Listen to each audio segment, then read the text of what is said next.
Okay, thanks, Justin. And thanks to Dick for that very nice overview and introduction, not only of the speakers, but setting the table, talking about the issues for this important topic that we're addressing tonight. And I wanted to begin by talking about a case that is not unlike the one that we just heard about from Dick Lair, to just highlight some of the issues that come up when we talk about eyewitness memory and its fallibility. It's a case that a few of you might have heard about before. I've written about before in a couple of books, and ironically it involves a memory researcher, Donald Thompson, who studied at the University of Toronto, where I also got my Ph.D. He was a few years before me. He studied with Endel Tulving, one of the leading researchers in the memory researchers in the world. He was also my mentor. And then he went back to his native Australia, where he pursued memory research, and his life was that of a typical academic. He's also involved in testifying in legal cases until one day when, out of the blue, he was accused of raping a woman who had in fact been brutally raped on the basis of her vivid eyewitness memory. She remembered what Thompson looked like well enough to send the police to his door. Fortunately, and in contrast to the case that Dick talked about, he had an airtight alibi. This memory could not have been correct because at the moment that this woman was raped, Thompson was on live television giving an interview about, of all things, memory and memory distortion. So how could this possibly have happened? Well, the woman who was raped was watching that television show when an intruder broke into her house and brutally raped her. And in the stress of that moment, she confused the source of her memory. She was right about what he looked like, but that wasn't the guy that raped her, that was the guy who was on the television screen. So this was a case where his airtight alibi prevented him from becoming another statistic of unjust conviction on the basis of inaccurate memory. What would have happened had it been a tape show? No. His life might have turned out very differently, but it was a live show, so he couldn't possibly have done it. And as we also heard from Dick Lair, this kind of thing is not unique. We know from the work of the Innocence Project that when we look at the causes of factors leading to wrongful convictions, that graph is shown from the first 130 DNA exonerations. The overwhelming majority of those cases, around 75%, arose from faulty eyewitness memory, faulty eyewitness identification. As we also heard, that number is now up to well over 200, around 250 cases cited in Garrett's very nice book on Convicting the Innocent, 2011. So clearly there's a huge problem here, and it doesn't come as a huge surprise to those of us who've been working in the memory area for a long time, because we know that memory is prone to various kinds of errors.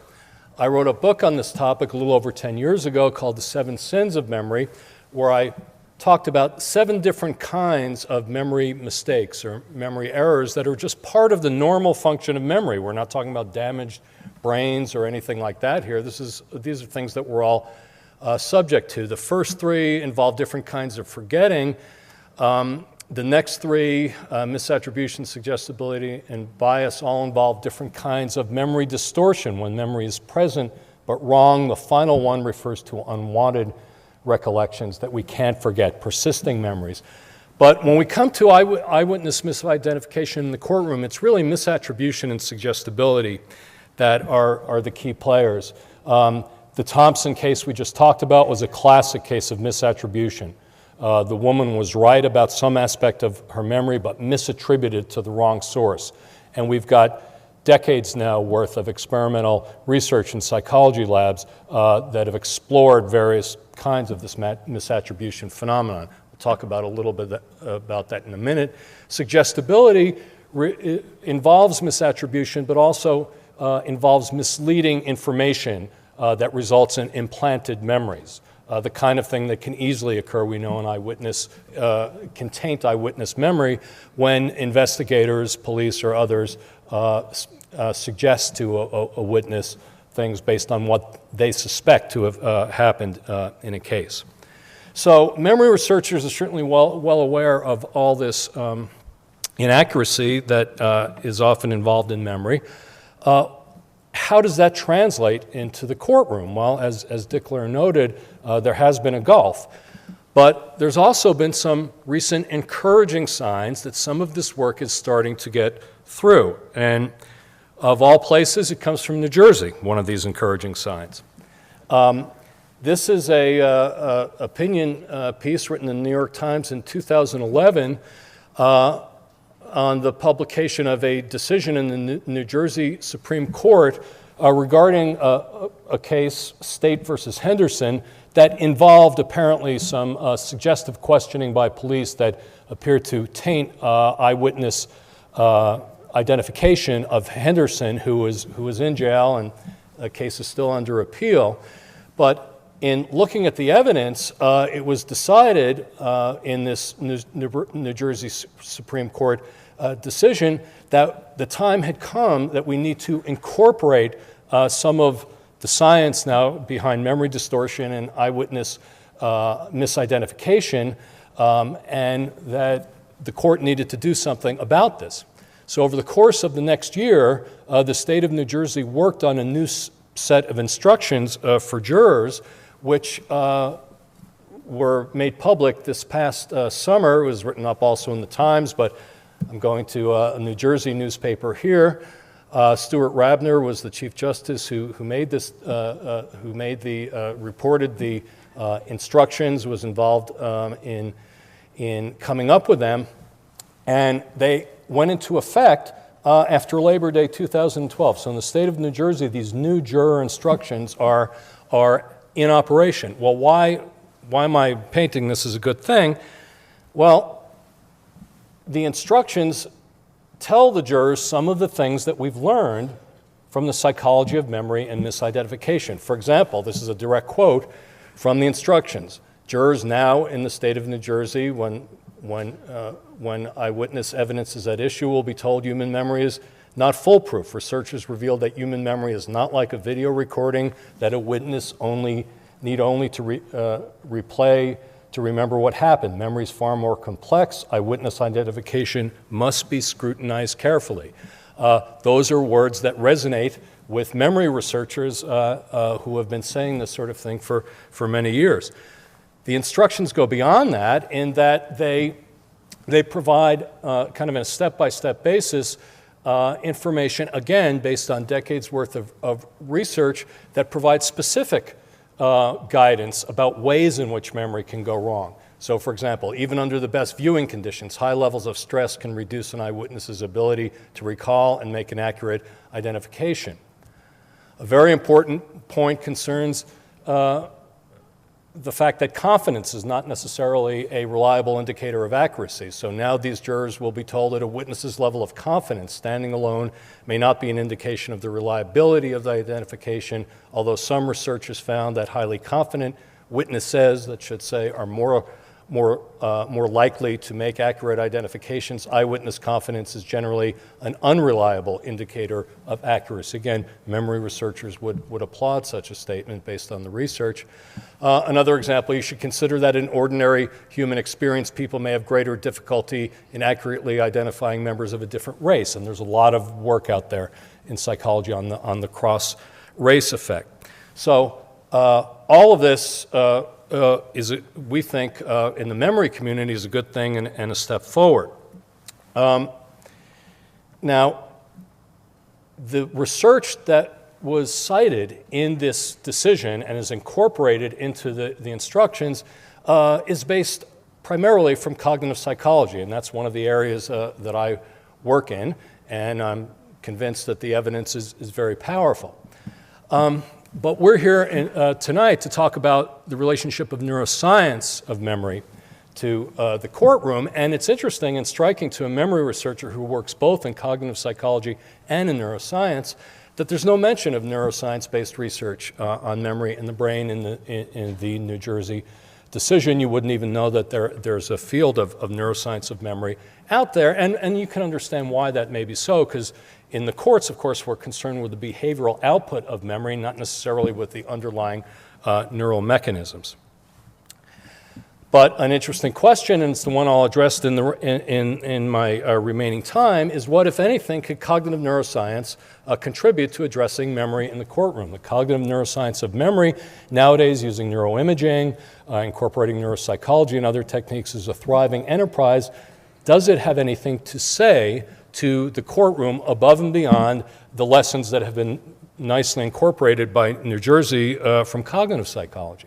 Well, this was the topic of the hot off the presses paper that Dick Lair referred to, that I wrote with Elizabeth Loftus, an expert in eyewitness memory. Just came out a few days ago in Nature and Neuroscience, and I'm pretty much going to follow the lines of the commentary from here on. Those of you who want to read it, if you don't have access to Nature and Neuroscience, I'm happy to provide it. Also, for those of you more generally interested in memory and law, I'll also make brief reference to a chapter I wrote with several of my graduate students that goes into a little bit more detail than the commentary does on neuroimaging of true, false, and imaginary memories, which I'll be talking about in a minute. And that just came out in a timely volume that I would recommend more generally, Memory and Law, edited by Lynn Nadell and Walter Sinnott Armstrong. Oxford University Press gives a nice broad perspective on some of the issues we'll be talking about tonight. Okay, in the Schacter and Loftus commentary, we talk about two possible ways in which we think neuroscience-based memory research might be relevant to the courtroom. And then one of them, the first one, has to do with the possible use of neuroimaging, functional MRI, PET-related techniques, to distinguish between true and false memories in the courtroom. If only we could put some of those eyewitnesses who we know are wrong into a brain scanner, could we find out whether they're remembering accurately or not? And that's an important question, because people who have looked at the behavioral literature on how we can distinguish true and false memories have come to a pretty sobering conclusion. So Daniel Bernstein and Beth Loftus, in a nice paper that came out a couple years ago in Perspectives on Psychological Science, after reviewing mostly the behavioral literature, a little bit of the neuroimaging literature, came to the conclusion that it might be virtually impossible to tell reliably if a particular memory is true or false without independent corroboration. It's hard to pull out characteristics of true and false memories on purely behavioral grounds, an accurate witness and an inaccurate witness, that tell us that, yeah, that one is accurate and that one is inaccurate. So that's where neuroimaging comes in. Can that do potentially a better job? Well, there's a terrific novel written on this topic in the late 90s called The Truth Machine by James Halperin, and he kind of envisaged a lot of what's going on nowadays, as some of this work was just starting to break at that time. And he talks about a future world, basically, in which neuroimaging can infallibly distinguish truth from lies, true memories from false memories. Politicians have to wear a scanner when they go on TV. So that would be a nice thing if that ever came to be. But that is fantasy. Nonetheless, there are certainly people out there making strong claims about the ability of neuroimaging to be useful, particularly in the detection of intentional deception. And I'm sure this came up in the Truth versus Lies symposium here. For example, if you go to the website of the company No Lie fMRI, they are not shy about what they want to make, the claims they want to make for the ability of their MRI to distinguish intentional deception from truth-telling. The technology used by No Lie MRI represents the first and only direct measure of truth verification and lie detection in human history. This is just taken straight off their website. Well, these kinds of bold claims and the attempt to get this kind of technology into the courtroom have led people to be concerned. In Nature Neuroscience, there was a nice editorial responding to some of this a couple of years back, talking about some of the potential limitations of lie detection technology. Well, what about memory? Can we tell the difference in the brain between true and false memories? Let's look at a couple of kind of standard laboratory paradigms that we know produce reliable false memories in the laboratory, and then talk a little bit about imaging evidence and how that might or might not apply to the courtroom. One very well-known paradigm nowadays is known as the Schroeder-McDermott DRM paradigm that involves false recognition of semantic associates. This is a very striking memory illusion. If I had more time, I would happily induce it in this audience, but I'll just show you what the paradigm consists of. Basically, you give people a bunch of words that are all related to one another and critically related to a word that is not presented on the study list. So candy, sour, sugar, bitter, good, taste, tooth, nice, honey, soda, chocolate, heart, cake, eat pie. You'd get a list like that. You get a bunch of other lists of words that are associated to one another. Then I'm going to give you a test later on, a recognition test. I'll ask you about some words from the study list. Was taste on the list? Most people will say, yeah, taste was on the list. I'll throw in some unrelated words that were not presented, such as point, and most people have an easy time rejecting point. The interesting thing happens with the related theme word or critical lure, sweet. And what happens then is that if we did this experiment in this room, we'd have 80% of hands up claiming with high confidence that sweet was on the list.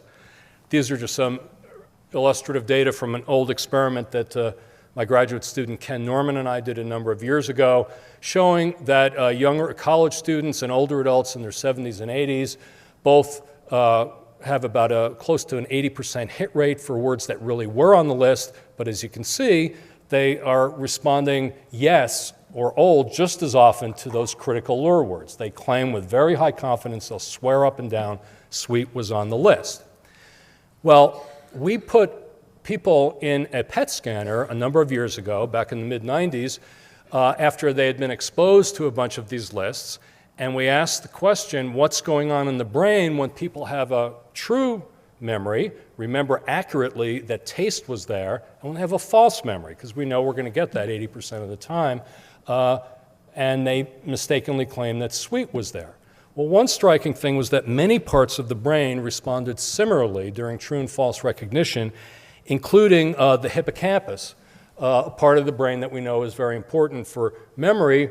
That showed activity in true memory, that's on the top, and similar activity in false memory. But we found in that early paper, and it's been replicated since, that there were some interesting differences. You could tell differences in the brain between true and false memory. So this is basically a kind of a replication of our study that was published by Abe and colleagues in 2008 that showed that a number of regions in the left hemisphere, including a region of auditory cortex, left auditory cortex, showed greater activity when you were remembering accurately that taste was on the list than when you were falsely remembering that sweet was on the list. So you could tell to some degree that when subjects were remembering accurately by enhanced activity in several of these regions, include one that we know is involved in auditory processing. That is consistent with an idea in psychology known as the sensory reactivation hypothesis, which basically asserts that true memories are characterized by greater access to sensory perceptual details than false memories are, reflecting perhaps the fact that when we remember something we really heard or saw, we reactivate some of the sensory perceptual encoding mechanisms that help to lay down that memory, and there's experimental support with that idea, for that idea. In a later test of that idea with Scott Slotnick, we did kind of a non-visual analog, or a visual non-verbal analog of the sweet paradigm. This is where you're exposed to a bunch of shapes that are all based on this prototype that you never see, but they all kind of look like it. I show you a bunch of these guys, and then the phenomenon is that you're going to false alarm in a very high rate to this guy, which you never saw but looks an awful lot like these guys that you did see. Similarly down here, this is the prototype. You never see that at study. You see a lot of shapes that look like this, and you're going to claim with high confidence often that these guys were on the list. And we found evidence in that study consistent with the sensory reactivation hypothesis. Here we're looking at regions of the brain that showed greater activity during true recognition of the shapes that you actually saw. There's more activity in some visual regions, including early visual regions, than when you falsely recognize shapes that kind of look like what you saw, but they're not exactly what you saw. So again, you could tell a difference. Well, does that mean that now we're in a position to use neuroimaging of true and false memories in the courtroom? Well, Loftus and I in our commentary take a very cautious stance on this for reasons that I'll outline. Number one, I've just told you about some nice lab results, but they use very constrained and somewhat artificial materials. Does that apply to everyday life where we have experiences composed of that are much more complex than the things that we try to simulate in the laboratory? We don't really know. In the studies I just told you about, there's a very short delay between when you encode information and when we later test it. Is that essential to our ability with scanning to tell the difference in the brain between true and false memories?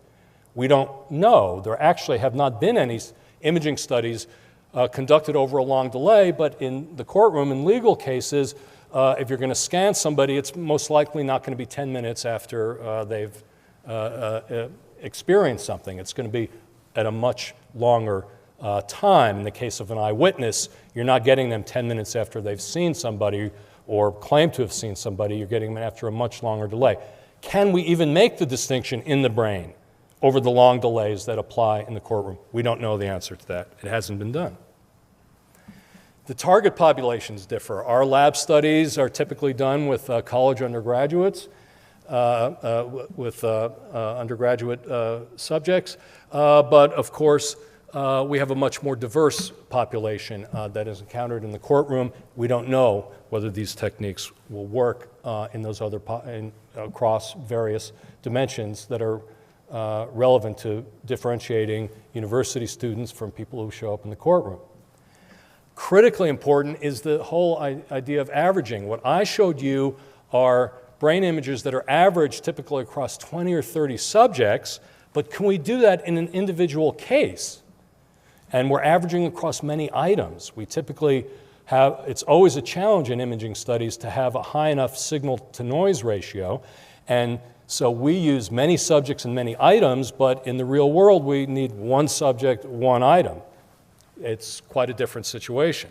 There has been a very interesting recent study by Rissman and colleagues that used a new technique called pattern classification to analyze brain activity for faces that had been studied an hour earlier or not studied at all. And this is kind of a sophisticated statistical analysis.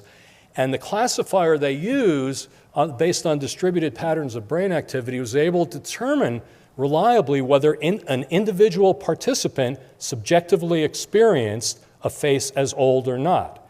In other words, if you said, I remember that face, and for another one you said, no, I don't remember that, the classifier could pick up on differences in brain activity sufficient to tell with a high degree of accuracy whether you think you remembered the face or not in an individual. But what it couldn't do was determine the objective status of the face in an individual if you hold subjective experience constant. In other words, if someone thinks a face is old, the classifier can't really tell whether it's old or not, even if it's not. As long as someone thinks it's old, that's the signal that the classifier seems to pick up on. And then finally, there's the whole issue of countermeasures. Suppose we solved all the problems that I've talked about. We've got something that works with diverse populations across long delays in individual subjects for individual events. Well, is it possible to beat the test if you know what the relevant variables are? Can strategies used to beat the test?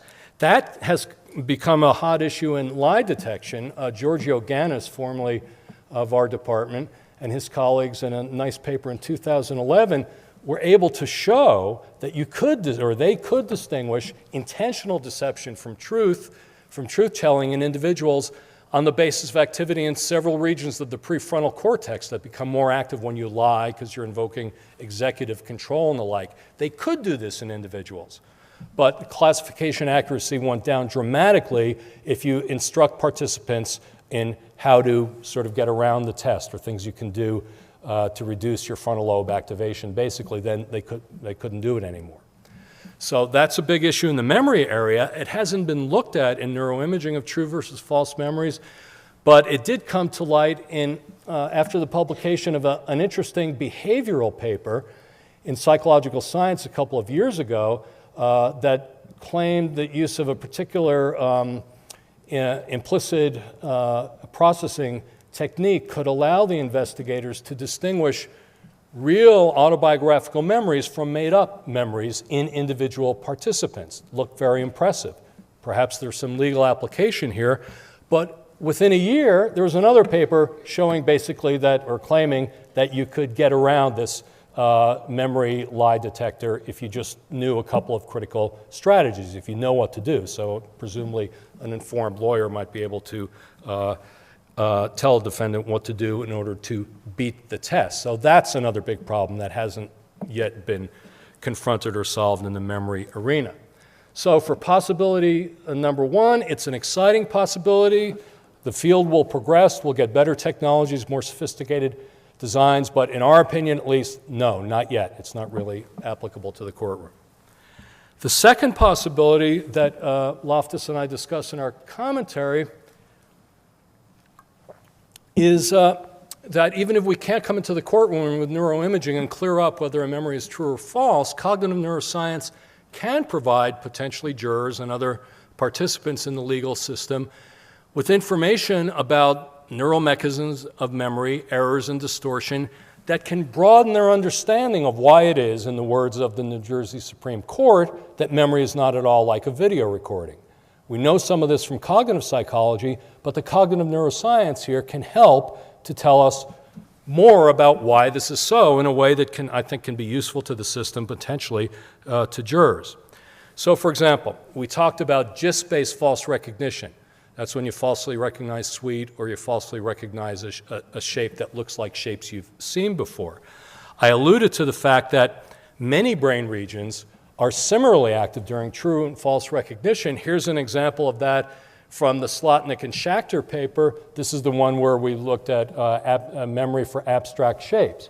These are all regions in the prefrontal cortex, parietal lobe, the hippocampus that show similar levels of activity during true and false recognition as compared to when you correctly reject a novel, unrelated item. So there's a lot of similarity in brain activity in true and false recognition.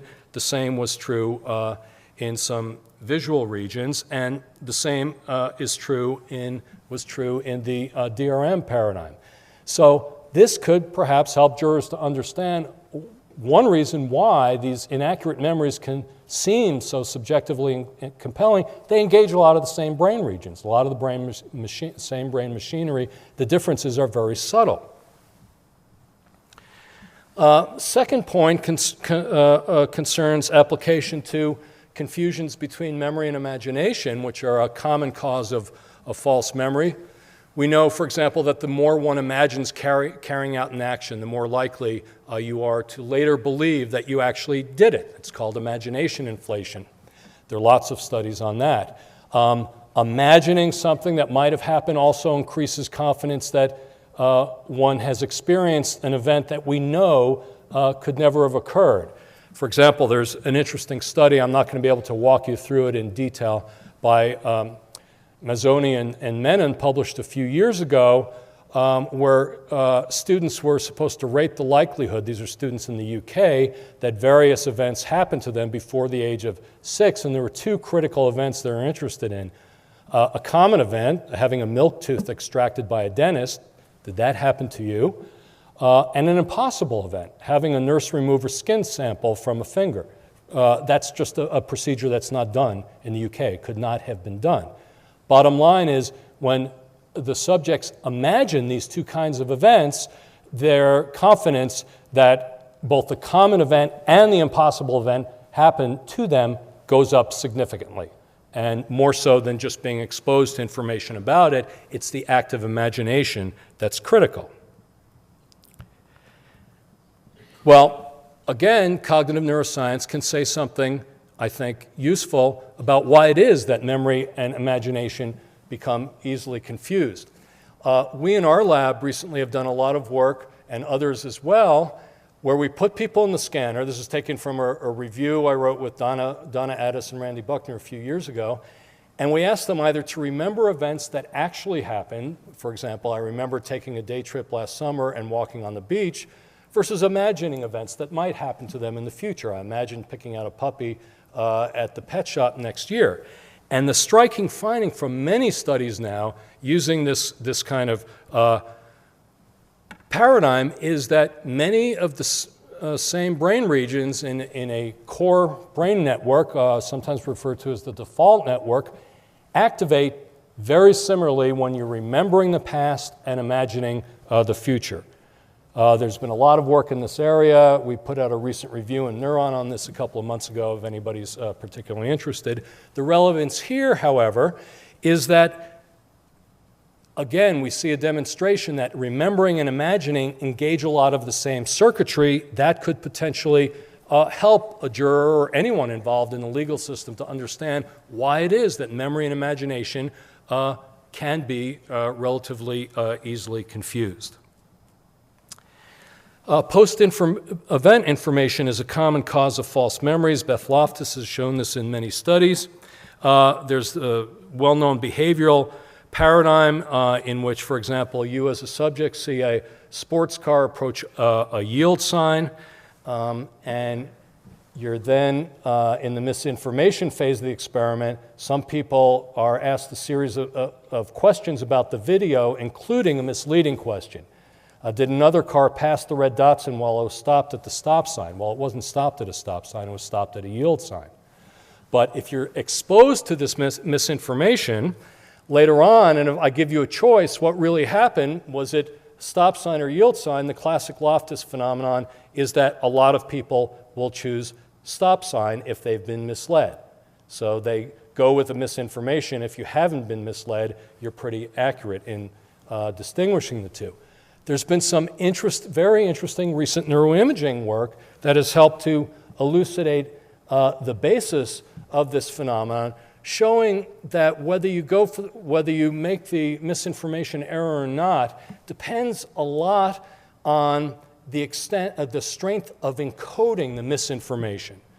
And there are brain imaging techniques that have been used now to reveal how strong that encoding is, or how much activation there is in regions that are relevant to encoding new information in memory.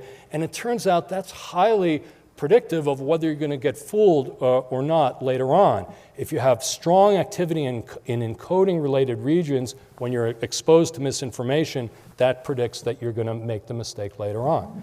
So again, cognitive neuroscience research can potentially enhance one's understanding of why this particular memory distortion occurs in a way that hadn't been available before. And then finally, something I'm just going to mention briefly, because we're going to hear a lot more about it from Roger Pittman. We know that memories change over time, often as a consequence of retrieving them or reactivating them, talking about them and thinking about them can lead to change in memories. This is obviously highly relevant to the legal system, and there's been a huge amount of neuroscience research during the past decade on a phenomenon that Professor Pittman will tell you about, known as reconsolidation, where reactivated memories, when you reactivate and retrieve a memory, they seem to enter a state where they're vulnerable to disruption and change, and they may go back in a slightly altered fashion. Now, we still don't know a lot about this reconsolidation phenomenon in humans. Most of the relevant work comes from animals, but there are some human analogs out there, and so reconsolidation could potentially be helpful in explaining to a juror why it is that a memory might change over time, and then what someone is reporting might not be what initially happened, but they're reporting what they last talked about or how they last remembered the event. So for possibility number 2 then, we think that there's, it seems more promising for current application as a way of informing the legal system. We think that neuroscience research can fill out the picture of some of the kind of hows, whats, and whys of memory, even if we're not at the point where we're yet ready to take scanners into the courtroom and distinguish between true and false memories. So I will acknowledge various people who have helped out in various research. Of course, Beth Loftus, co-author on the commentary, and thanks for your attention.